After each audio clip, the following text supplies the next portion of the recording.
Όποιος πει ότι δεν έχει μυρίσει την αναπνοή του και τις κάλτσες του, λέει ψέματα. Σήμερα έχεις πλύνει τα δόντια σου? Φυσικά το πρωί. Εννοείται φυσικά. Εννοείται. Ναι. Πρωί, μεσημέρι, βράδυ και πριν βγω από το σπίτι. Πόση ώρα κρατάει το βούρτσισμα? Γύρω στα 3 λεπτά. Γύρω στα 3 λεπτά. Κάνα λεπτό.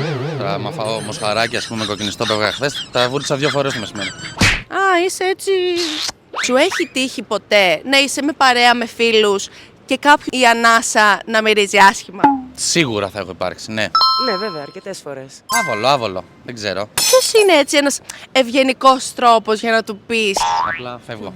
Απομακρύνεις σε λίγο, κάνεις κάτι τέτοια, κάτι έτσι. Να κεράσει κάποια μαστίχα.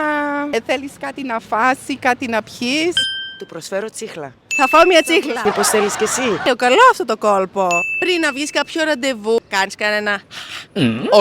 Όχι απαραίτητα. Δεν το κάνω. Όποιος πει ότι δεν έχει μυρίσει την αναπνοή του και τις κάλτσες του, λέει ψέματα. Α, ναι, καλά λες. Ναι, βεβαίως. Θεωρώ ότι επιβάλλεται γιόλο.